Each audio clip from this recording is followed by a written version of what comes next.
Nah pertanyaannya, apakah ketika rakyat sudah membayar pajak, mereka sudah mendapatkan fasilitas dari pajak tersebut? Cilegon tidak boleh gelap, karena kan pajak penerangannya segitu besar gitu. Ke pelosok-pelosok Cilegon di sekitar 12 miliar lah yang mereka anggarkan. Itu tidak harus terencana. Itu sifatnya kalau pemeliharaan itu ketika memang ada jalan rusak, warga minta lakukan gitu tuh. Kayaknya memang harus lebih ada ketegasan, lebih ada sistem yang untuk tidak terlalu banyak kebocoran. Kenapa? Karena rakyat sudah membayar loh. Mereka udah nitipkan di rumah-rumah makan, di restoran-restoran. Bukan greget ya. Gedeg. Iya.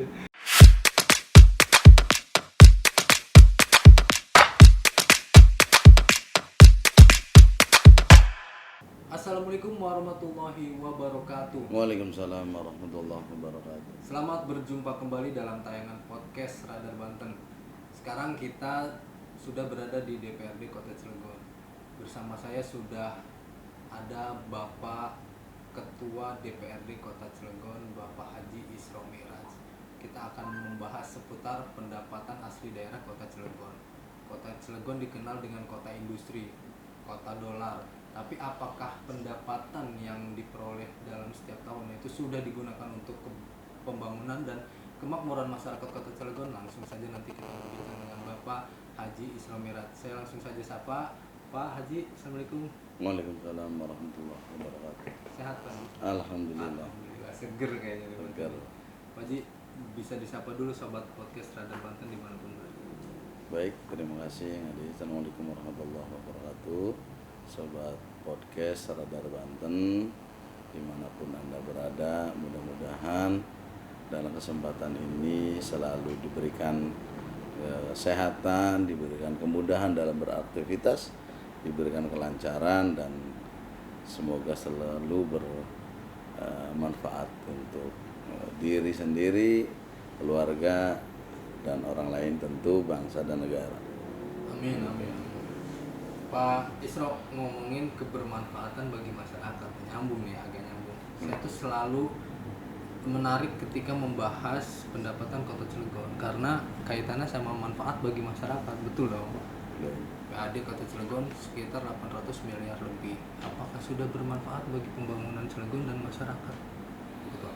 Ya, jadi untuk kebermanfaatan dari pendapatan asli daerah yang mencapai sekitar 820 miliar, tentu ini akan subjektif ketika saya secara personal menyampaikan bermanfaat atau belum. Tetapi bagaimanapun saya dan teman-teman DPRD adanya duduk di kursi ini hasil kontestasi politik, dalam hal ini pileg, mana pileg rakyat diberikan pilihan demokrasi dari rakyat oleh rakyat untuk rakyat, maka menempatkanlah dari 452.000 penduduk Kota Cilegon diwakili oleh 40 orang, ada 4 dapil. Tentu ini representasinya mewakili dari masyarakat Kota Cilegon yang suka tidak suka ini produk politik, hasil politik yang diberikan oleh undang-undang kepada masyarakat untuk memilih wakil-wakilnya di parlemen, dalam hal ini DPRD, kan seperti itu. Maka suara mulut dari salah satu anggota DPRD itu mewakili ribuan masyarakat yang memilihnya. Pertanyaannya terkait dengan pendapatan asli daerah, tentu inikah bermanfaatnya, apakah sudah dirasakan langsung sepenuhnya oleh seluruh elemen masyarakat yang ada di Kota Cilegon? Maka kebermanfaatan itu apa sih, dari aspek apa sih, kan gitu. Tentu pajak pendapatan asli daerah itu kan sudah diatur dalam undang-undang PDRB, dari pendapatan daerah dan retribusi daerah nomor 29 tahun 2009, seperti itu. Nah, di situ bagaimana undang-undang mengatur pemerintah provinsi mana aja, kabupaten kota mana aja. Nah, tentu kita di sini ada PBB, pajak bumi dan bangunan, yang itu menjadi kewenangan kabupaten kota. Yang kedua bagaimana dengan PJU, penerangan jalan umum yang dari lampu kan. Terus dari pajak hotel dan restoran yang 11% sekarang kan. Itu ada di kabupaten kota. Nah, ada juga dari PPG. Kalau dulu EMB. Dan juga retribusi tenaga kerja asing. Kalau dulu namanya IMTA. Nah, itu tuh. Itu hak kewenangannya itu ada di kabupaten kota. Pada 2021 kemarin, persis bulan Desember itu saya selesaikan bagaimana perda tersebut, dua perda tersebut, PBG dan retribusi tenaga kerja asing itu. Nah, sekarang info yang saya dapat itu masih dievaluasi di Kemendagri, belum turun. Sehingga kemudian ini yang menjadi kendala buat kita, buat pemerintah daerah, bagaimana belum bisa memungut karena perdanya belum turun dari Kemendagri. Nah, berkaitan dengan itu, rumusnya kan cuma satu. Hak pemerintah untuk memungut pajak, kewajiban rakyat untuk membayar, dikembalikan lagi. Hak rakyat untuk menerima apa yang dikelola oleh pemerintah, kewajiban pemerintah untuk memenuhinya. Nah, pertanyaannya, apakah ketika rakyat sudah membayar pajak, mereka sudah mendapatkan fasilitas dari pajak tersebut? Dan seperti itu. Contoh misalkan, kalau dibilang dari kita yang menjadi primadona adalah kan PJU ya, sekitar 250 miliaran. Pendapatannya itu, pendapatan dari PJU. Yang kedua memang dari PBB dan yang ketiga dari BPHTB. Nah, di situ harusnya memang Cilegon tidak boleh gelap, karena kan pajak penerangannya segitu besar gitu, ke pelosok-pelosok Cilegon. Cuma kan ternyata struktur APBD-nya kurang keberpihakan terhadap penerangan jalan. Contoh, masih banyak di kampung-kampung yang warga masih minta, misalnya, harusnya nggak usah diminta, ada semacam observasi di mana titik-titik yang harus ada penerangan gitu. Kaitan dengan infrastruktur ya kita lihat sendiri seperti apa masih sekarang. Ada saja warga yang mengeluhkan dengan jalan dan infrastruktur yang memang ini menjadi PR kita bersama. Nah, sepunten saya potong. Kenapa tadi bilang kebermanfaatan? Karena kan kalau melihat tolok ukurnya sebenarnya mudah saja ketika misalkan apakah infrastruktur masih dikeluhkan tidak sama masyarakat. Penerangan jalan apakah masih ada warga yang minta untuk diterangi jalan lingkungannya atau tidak. Kemudian pendidikan dan kesehatan. Nah, sebenarnya kan hal ini kan tertuang juga di RPJMD dong ya kan, sampai misalkan atau visi misi wali kota dan visi misi kepala daerah. Nah, apakah itu sudah mencakup semua gitu loh? Apakah memang sebagian sudah memang terpenuhi, masyarakat menikmati pembangunan dari hasil pajak tersebut atau seperti apa? Iya, jadi kan pemerintahan itu bagaimana hukum tata negara mengatur bahwa pemerintahan wajib berkaitan dengan pelayanan dasar. Apa saja sih di situ? Tentu kan pendidikan, kesehatan, infrastruktur. Nah, 3 aspek ini sebenarnya yang kata Ngadit bilang yang sangat menonjol. Penilainya tidak harus melakukan penelitian yang begitu menurunkan tim survei katanya kan. Itu tinggal bagaimana kasat mata kita rasakan ketika kita beraktivitas melalui jalan-jalan yang mana kewenangan jalan itu ada di pemerintah daerah. Tentu masyarakat bisa menilai, oh ternyata masih banyak jalan yang tidak baik, masih banyak jalan yang ajur mukmuk, misalkan itu kalau bahasa Cilegonnya itu kan. Nah, disinilah kami lagi-lagi sebagai controlling. Tentu sifatnya kan controlling, bukan selaku eksekutor. Kita sudah instan dan memang menjadi konsen kita bersama di DPRD ketika ada jalan-jalan yang harus segera diperbaiki. kan di dalam perbaikan jalan itu ada namanya biaya pemeliharaan. Nah, pemeliharaan itu di sekitar 12 miliar lah yang mereka anggarkan. Itu tidak harus terencana. Itu sifatnya kalau pemeliharaan itu ketika memang ada jalan rusak, warga minta lakukan gitu tuh. Tapi kenapa cenderung lambat? Nah, itu persoalannya kan di situ sampai berbulan-bulan. Kalau yang terencana kayak contohnya Jalan Ahmad Dahlan kan, itu kan betonisasi, tidak bisa menggunakan dana pemeliharaan karena biayanya cukup besar, tinggi kan.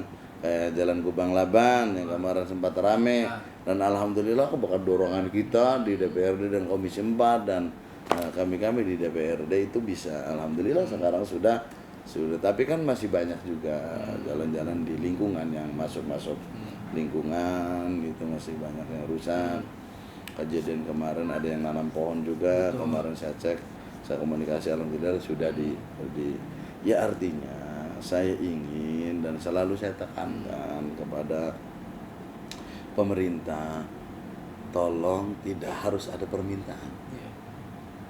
Ada banyak petugas di lapangan, tentu kelurahan punya perangkat mana saja yang harus segera diperbaiki di jalan lingkungan itu kan, responsif lah gitu tuh, cepat gitu tuh kan. Cilegon ini sempit. Kan kelurahan pun bisa langsung direct ke dinas terkait ya sebenarnya seharusnya ketika ada makanya jalan rusak. Jadi saya ingin ke depan tidak harus rakyat teriak-teriak. Persoalan dasar itu harusnya sudah selesai gitu tuh. Terkait bagaimana PAD kita yang 820 miliar, yang luas kita hanya 18.000. Sudah maksimal belum sih 820 dari luas kota Cilegon dengan berbagai potensi pendapatannya? Apakah sebenarnya bisa tembus di 900 miliar atau 950 miliar bisa kalau secara hitung-hitungan ya? Kan tahu potensinya, mungkin Pak Ketua juga kan lahir besar tumbuh di sini, tahu perkembangan Cilegon, potensinya dan segala macam. Bisa nggak lebih dari itu sebenarnya pendapatan Cilegon?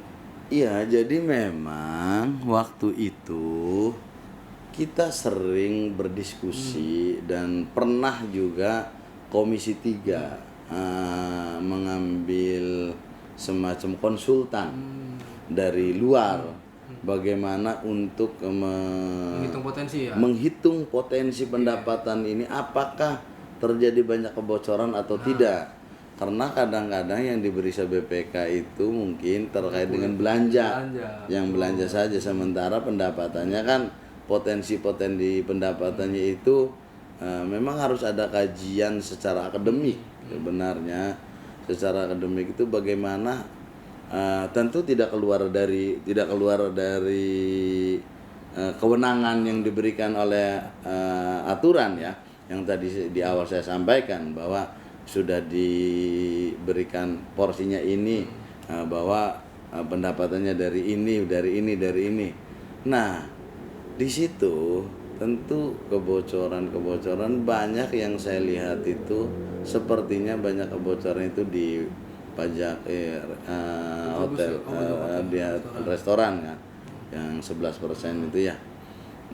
Kayaknya memang harus lebih ada ketegasan, lebih ada sistem yang untuk tidak terlalu banyak kebocoran.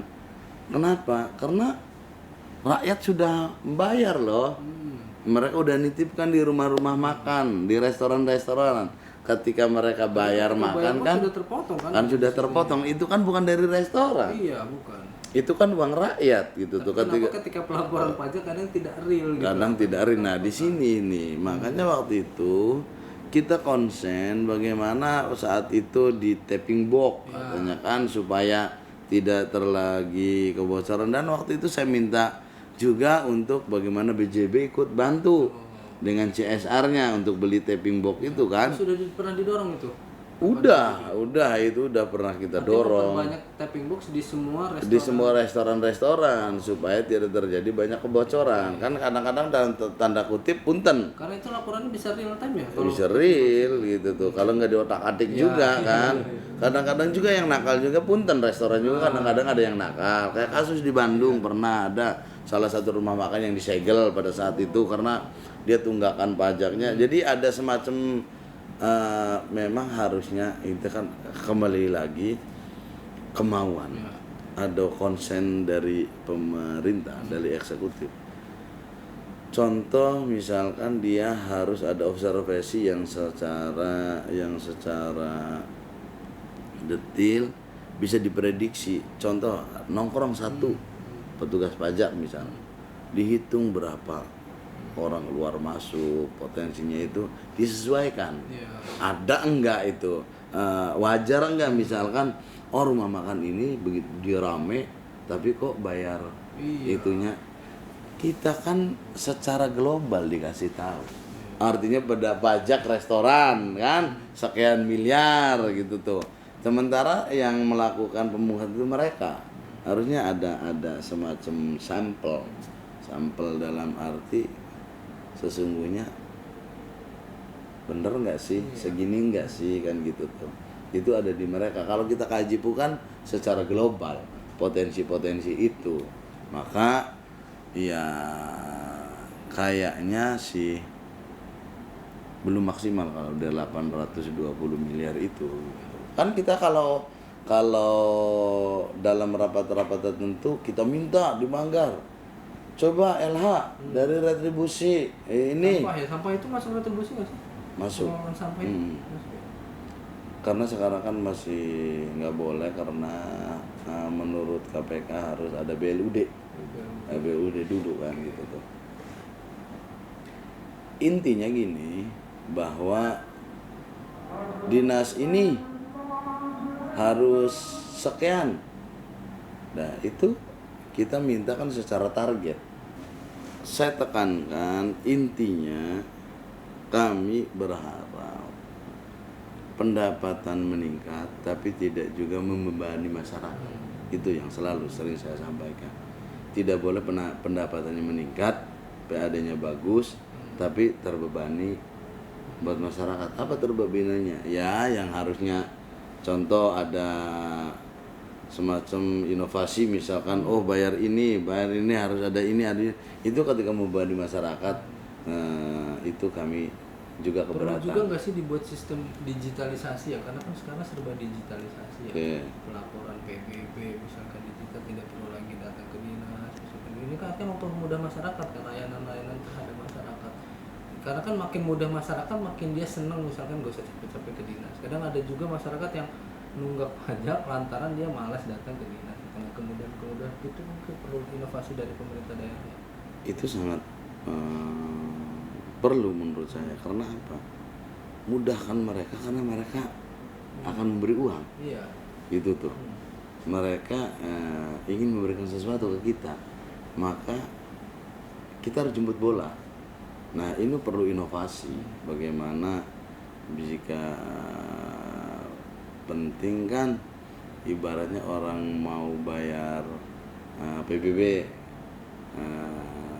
harus ada aplikasi. Memang sudah ada dengan kerjasama dengan BJB ada. Tapi kan ya mohon maaf, tidak semua masyarakat Cilegon melek teknologi kan ibaratnya. Ada saja orang-orang tua yang memang ya, jangankan orang tua, saya aja ibaratnya kan belum piawai dalam menggunakan inovasi digital ada. Jadi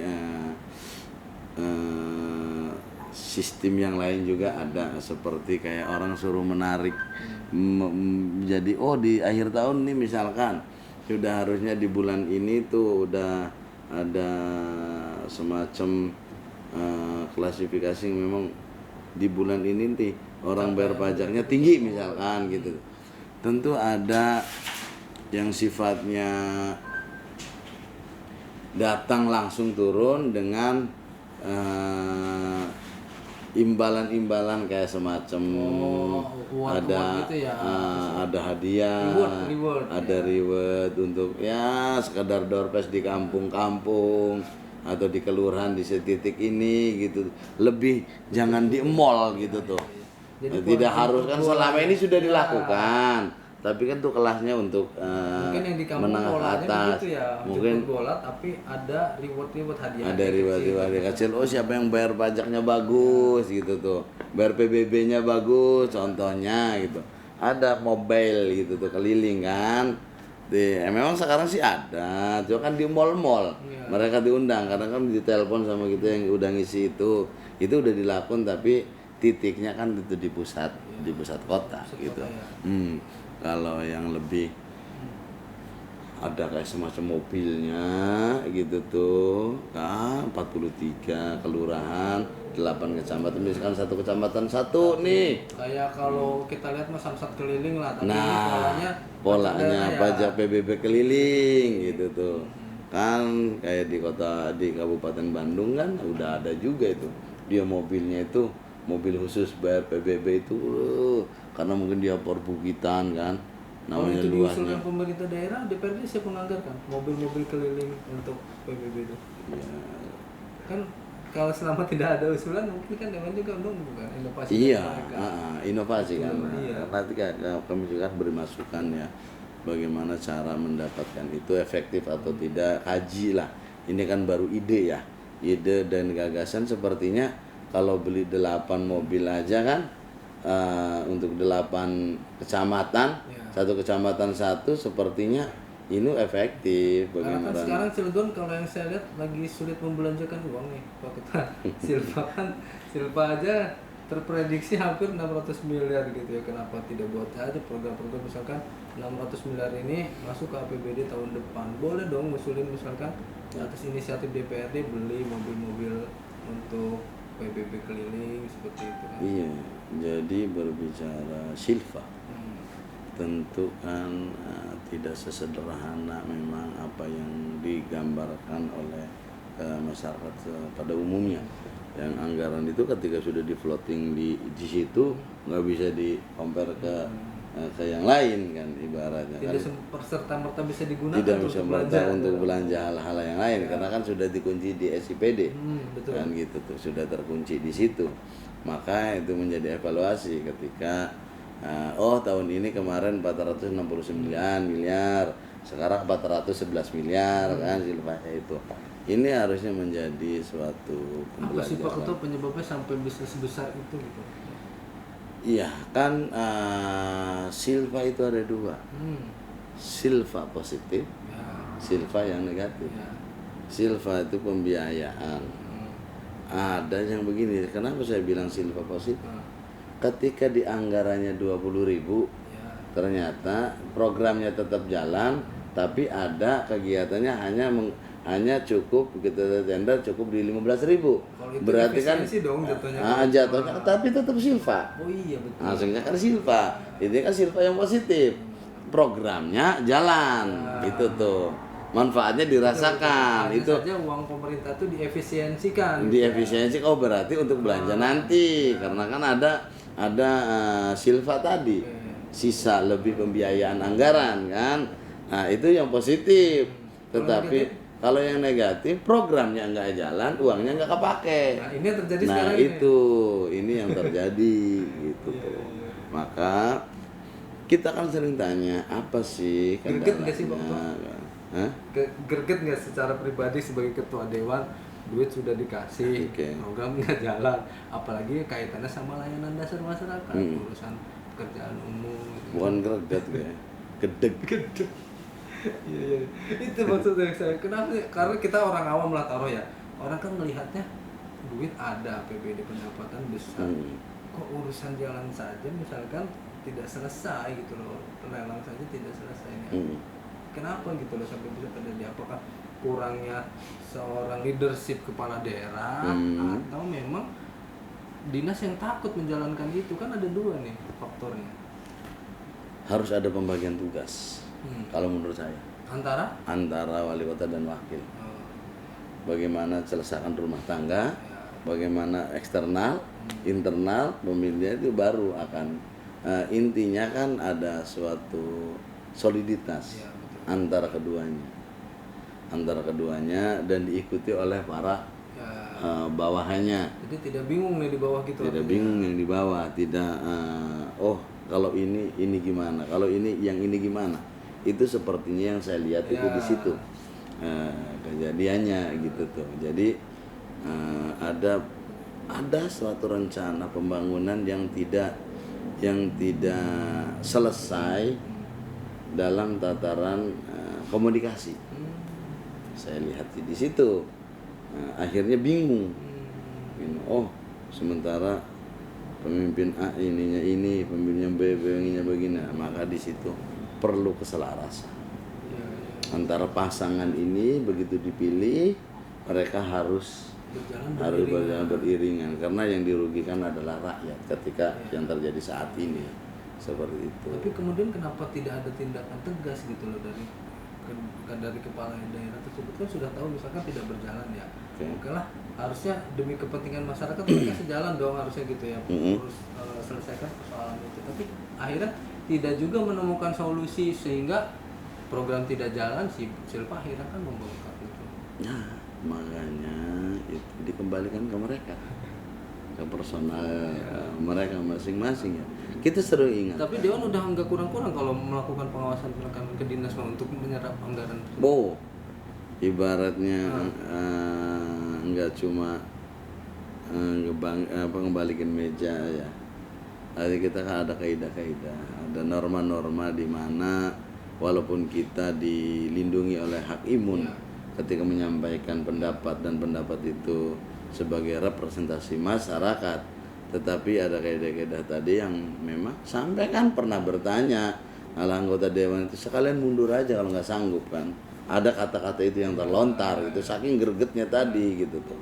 Itu seringkali dilakukan gitu tuh. Karena kan pasti keluhan masyarakat mah datangnya ke sini dong, bukan ke dia. Iya, makanya yaitu ketika keluhan yang terjadi kita juga yang jadi olok-olokan masyarakat. Contohnya percuma ada dewan tapi jalan jelek, apa kan gitu tuh. Jadi harus dipahami bahwa apa yang kita sampaikan bukan tendensius, tapi itu betul-betul real kondisi yang terjadi di masyarakat. Harusnya kata saya tadi udah selesai lah urusan infrastruktur, selesai aja. Biarkan berpikir yang lain. Kalau kita inginkan pendidikan, kesehatan dan infrastruktur itu harusnya sudah fase itu sudah lewat lah.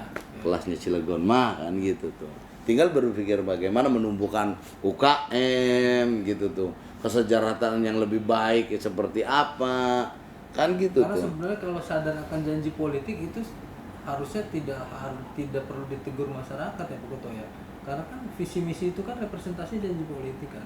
Harusnya ketika sadar membangun kesehatan yang bagus, pendidikan, jalan yang baik, itu kan sudah janji politik kepala daerah gitu ya. Tidak harus ditegur oleh masyarakat kan, artinya jalankan saja visi misi sesuai awal ketika akan menyalurkan menjadi kepala daerah dan wakil kepala daerah gitu.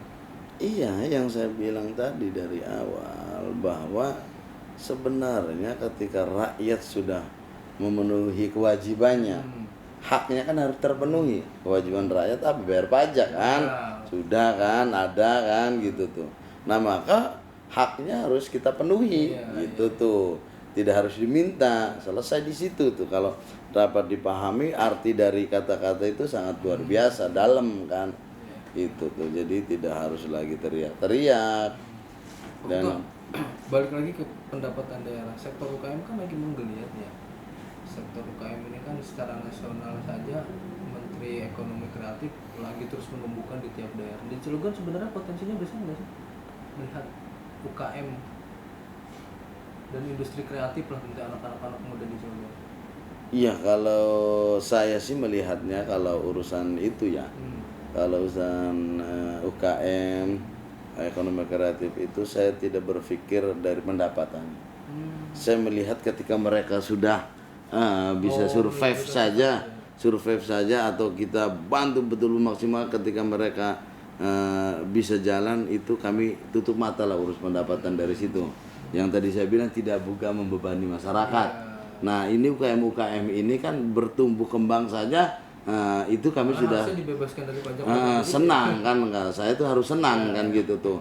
Nggak berpikirnya ansih pendapatan gitu tuh. Tapi ada titik-titik tertentu di mana ketika mereka survive aja, saya sudah ikut Tapi bahagia. tentunya pembinaan harus dilakukan dong oleh pemerintah daerah, karena kan nanti ketika mereka omsetnya sudah nambah, kemudian usahanya berjalan, nah baru misalkan di rata-rata pendapatan mereka yang sudah boleh dipungut pajak itu tidak masalah karena pendapatannya sudah stabil. Ya, karena pendapatannya sudah stabil, tentu kan juga ada semacam itunya, kategorinya kan.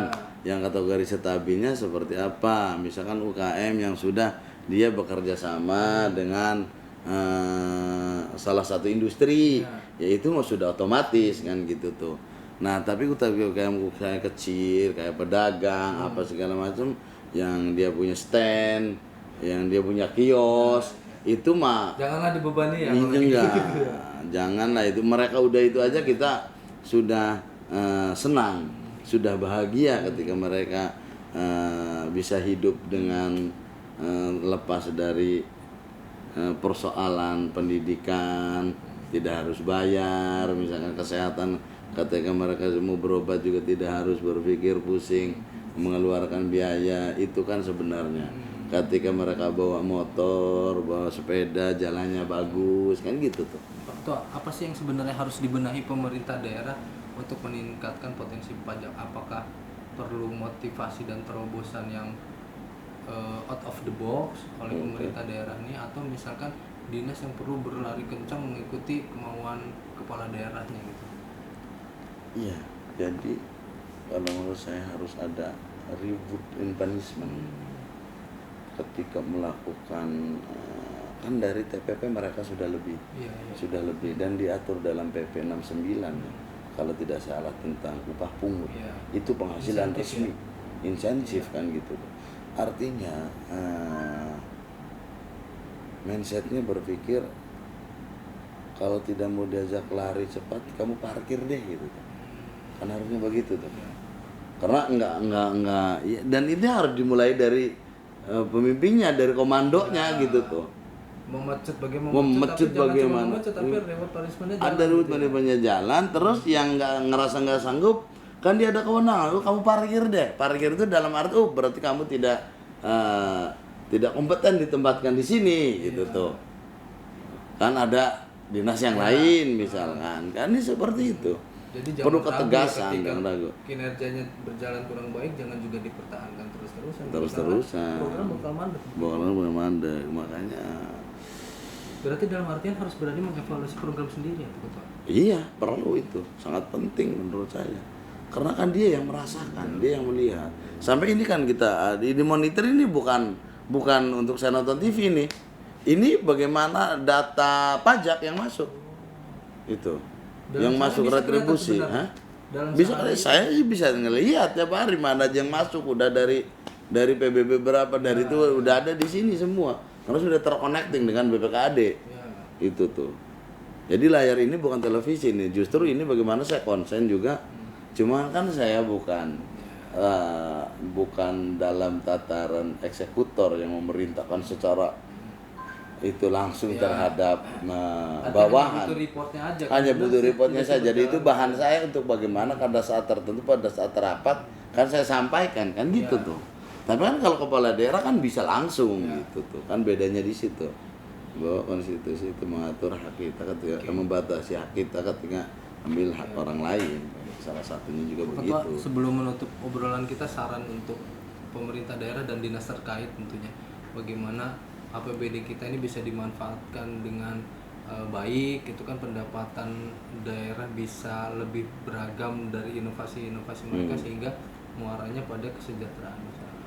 Iya, saya harap jangan berpikir dewan bisanya ngomong, pelaksanaannya emang nggak semudah itu. Karena apa? Saya menempatkan posisi dalam tempat. Karena undang-undang mengaturnya dia suruh ngomong, bukan pelaku gitu loh. Gitu tuh. Kalau undang-undangnya mengatur saya sebagai eksekutor, sebagai pelaku, lebih enak. Kan diperintahannya juga suruh ngomong. Ngomongnya itu yang saya bilang tadi, dari satu mulut mewakili berapa ribu orang di belakang yang memilih saya, kan gitu tuh. Artinya sah secara konstitusional. Gitu tuh. Maka cobalah terus berinovasi gitu. Terus tingkatkan potensi dan harus terintegrasi. Karena BPKAD juga kadang-kadang mereka juga kan ngeluh terhadap OPD yang penghasil pajak juga kan, seperti itu. Nah, tidak ada sistem integrasinya itu. Nah, maka di sistem integrasinya itu kan kadang-kadang mereka juga, Pak Dewan tolong sih gitu, bantu kita juga tuh. Artinya kok OPD ini biar mereka tahu kalau ditegur dari kita kadang-kadang nggak di itu, kan ada juga yang seperti itu. Gitu tuh. BPKAD juga dia berpikir kadang-kadang di dinasnya ini juga. Di dinas yang ada pendapatannya itu kan tidak hanya dari BPKAD. Bagaimana LH juga ada. Terus Disperindak juga ada, Disub juga ada, kan gitu tuh. Nah, maka butuh terintegrasinya itu tuh. Nah, di sini yang bisa melakukan itu adalah kepala daerah, seorang eksekutornya gitu tuh. Dalam hal ini wali kota. Iya, dalam hal ini kan kita ada rotasi mutasi, tentu ada yang namanya asesmen. Dia harus menempatkan betul-betul orang yang ditempatkan di situ tuh orang yang berkompeten dan punya komitmen terhadap dirinya, terhadap kepala daerah yang menempatkan dia duduk di situ. Kan harusnya sih gitu tuh. Iya. Ada berpikirnya, oh saya harus punya kewajiban. Ketika saya dipercaya oleh pimpinan, saya ditempatkan di sini, maka saya harus punya komitmen tinggi terhadap orang yang menempatkan saya di sini. Kan gitu tuh. Dan komitmen itu tujuannya untuk masyarakat, bukan ke individu, kan itu. Berarti sudah harus siap jadi seorang wali kota ya, Pak Ketua? Karena kan eksekutor. Nah, tadi kan bilang kalau dewan mah tidak bisa menjadi eksekutor kan. Berarti kan harus sudah siap dong menjadi seorang wali kota yang ujungnya jebakan. Bukan, ini kan pertanyaan jika beranda. Nah, ini satu lagi pertanyaan terakhir deh. Seandainya Pak Isro jadi seorang wali kota ya, apa hal pertama yang bakal dilakukan? Ini kita lagi bahas sebelum menutup obrolan nih. Sayangnya belum. Nggak kepancing, sobat podcast radar nggak kepancing, tapi mudah-mudahan kita doakan Pak Ketua selalu sehat dan sehingga mewujudkan mimpinya menjadi seorang wali kota Cilegon. Amin ya rabbal alamin. Oke, terima kasih Pak Ketua atas obrolannya. Perlu dijawab nggak yang tadi terakhir? Enggak. Mau dijawab nggak? Enggak dijawab. Oh, nggak dijawab. Mengalir aja. Mengalir saja. Ya baik, kita doakan sobat podcast Radar Banten. Ini dia akhir obrolan kita dalam tayangan podcast Radar Banten bersama Bapak Haji Isro Miraj, Ketua DPRD Kota Cilegon. Sampai jumpa di lain kesempatan di obrolan kita dengan tema yang beragam. Saya Aditya Ramadan mohon pamit bersama Pak Haji Isro Miraj. Sampai jumpa. Assalamualaikum warahmatullahi wabarakatuh. Waalaikumsalam warahmatullahi wabarakatuh.